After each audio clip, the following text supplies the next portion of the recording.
Hello friends two dimensional lattice हमारा हो चुका है। ओके, और आज हम देखेंगे थ्री डायमेंशनल क्रिस्टल लैटिस। इसको आप थ्री डायमेंशनल क्रिस्टल लैटिस बोल लो या क्रिस्टल लैटिस बोल लो, एक ही बात है, क्योंकि क्रिस्टल जो होता है वो 3D ही होता है, मतलब थ्री डायमेंशनली होता है। समझ में आया? तो इन शॉर्ट हम इसको क्रिस्टल लैटिस ही बोल सकते हैं। ठीक, और क्रिस्टल क्या होता है, लैटिस क्या होता है, ये आपको सब समझा दिया मैंने, ठीक है, और अच्छे से समझाया है, तो आप उसको एक बार देख लेना। तो ठीक है, क्रिस्टल लैटिस क्या होता है देख लेते हैं। A crystal lattice is a regular arrangement of the constituent particles of a crystalline solid in in the three dimensional space. ठीक, तो क्या बोल रहा है कि जो पार्टिकल्स होते हैं ना, ठीक, कौन से पार्टिकल्स जो लैटिस पॉइंट को भरते हैं, जो लैटिस पॉइंट है ना उनको भरते हैं, जो पार्टिकल हो सकते हैं वो एटम्स हो, आयंस हो या मॉलिक्यूल्स हो। ठीक, तो उनका एक रेगुलर अरेंजमेंट, पीरियोडिक अरेंजमेंट, ठीक, 3D स्पेस में, थ्री डायमेंशनल स्पेस में। ठीक, तो उसी को हम क्या बोलते हैं, क्रिस्टल लैटिस बोलते हैं। क्या बोलते हैं? क्रिस्टल लैटिस बोलते हैं। तो क्रिस्टल लैटिस क्या है? एक अरेंजमेंट है।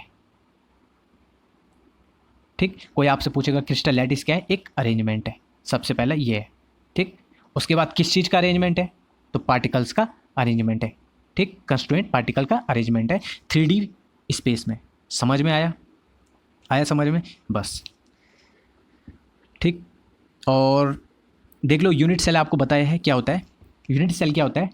The smallest three dimensional repeating portion of a space lattice which when repeated over and again in different directions produce the complete crystal lattice. ठीक, तो एक स्मॉलेस्ट पोर्शन होता है जो 3D होता है, ठीक, जो बार बार रिपीट होता है, जैसे स्मॉलेस्ट पोर्शन है ना, ठीक, ये है, तो ये बार बार रिपीट होता है बार बार। ठीक, समझ गए?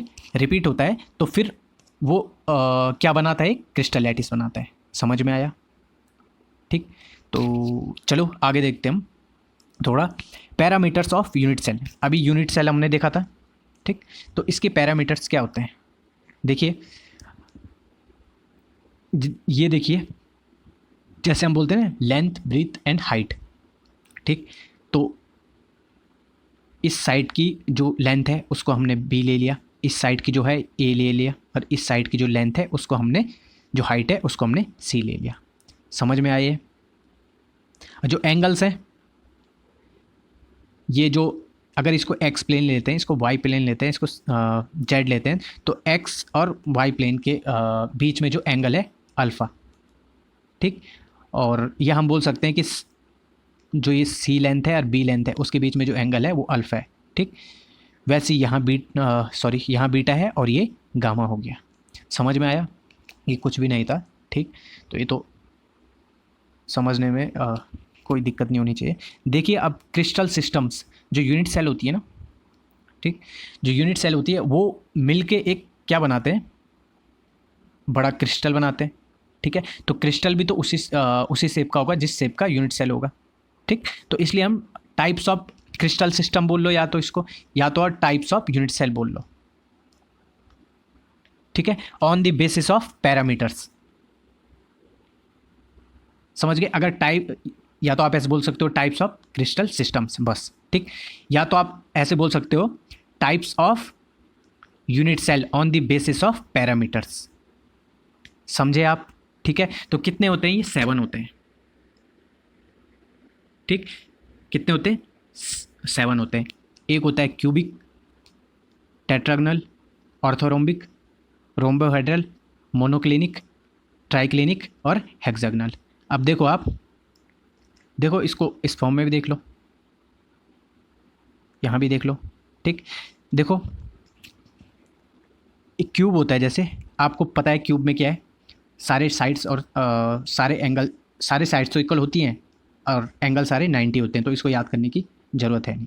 ठीक, टेट्रागनल और ऑर्थोरोम्बिक, मैं भी आपको बस, आप सुनो, एक कान से सुनो, दूसरे से निकाल लो। समझे?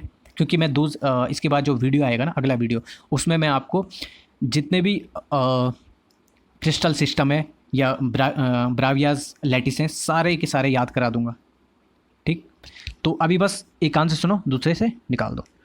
तो क्यूबिक समझ में आया, सारी साइड्स इक्वल, ये तो आपको पता है, क्यूब में सारे साइड्स इक्वल होते हैं, एंगल 90 डिग्री होते हैं, ये तो पता ही है। दूसरा आपको पता है क्यूबाइड, सुना है?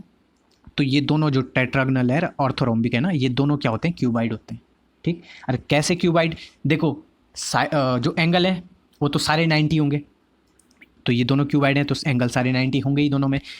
अगली चीज़ क्या है कि देखो जो लेंथ और ब्रीथ और हाइट होती है, ठीक, जो इसमें ABC 3 पैरामीटर्स हैं, ठीक, उनमें देखो अगर तीनों इक्वल हो गए तो वो एक क्यूब बन जाएगा। ठीक, तो इसमें क्या होता है, हो सकता है कोई 2 इक्वल हो सकता है या कोई भी इक्वल ना हो, तो ये इस टाइप के होते हैं। समझ में आया आपके, या तो A इक्वल टू B, ठीक, 80 अलग हो जाएगा कुछ, या तीनों अलग होंगे A B और C। समझ में आया। ठीक, रोम्बोहेड्रल देख लो, जैसे आपने रोम्बस देखा होगा तो उसका सॉलिड फॉर्म 3D फॉर्म। ठीक, तो रोम्बस क्या होता है, सारे साइड्स इक्वल तो होते हैं पर एंगल 90 डिग्री नहीं होते हैं, तो ये समझ में आया आपके। ठीक, मोनोक्लिनिक और ट्राइक्लिनिक। ठीक, मोनोक्लिनिक का थोड़ा शेप, यहाँ भी मोनोक्लिनिक का वही शेप, हाँ मोनोक्लिनिक का असल शेप ये है। ठीक, तो चलो कोई नहीं, अभी तो केवल बस आप देख लो। ठीक, मोनोक्लिनिक और ट्राइक्लिनिक, इन दोनों, ये भी एक इसको देखो, चलो ठीक है, ये चीज़ मैं आपको बाद में समझा दूंगा। यहाँ देखो इनमें कोई भी साइड्स इक्वल नहीं होती हैं, ठीक है, और हेक्सागोनल तो थोड़ा अलग ही है, इसमें एक साइड जो है एक साइड नहीं, एक एंगल क्या हो जाता है 120 डिग्री हो जाता है। तो ठीक है, अभी ये ऊपर के जो चारों हैं ये समझ में आए आपके, आगे होंगे, नहीं भी आए होंगे तो वो तो मैंने आपको बाद में याद कराना ही है। ठीक है, तो चाहे आप इस फॉर्म में देख लो, स्क्रीनशॉट ले लेना है इनके। ठीक, अब देखो क्या होता है कि जितने भी ये शेप्स हैं, ठीक है, क्रिस्टल सिस्टम है, कितने 7 है, ठीक, 7 क्रिस्टल सिस्टम है। अब क्रिस्टल सिस्टम 7 है, पर इनका क्या होता है, अब आपने पढ़ा होगा यूनिट सेल कितने टाइप्स के होते हैं, 2 टाइप्स के होते हैं, उनमें भी एक प्रिमिटिव हो गया और दूसरा क्या हो गया, सेंटर्ड यूनिट सेल्स। और सेंटर्ड में भी 3 होते हैं, फेस सेंटर्ड, बॉडी सेंटर और एंड सेंटर्ड।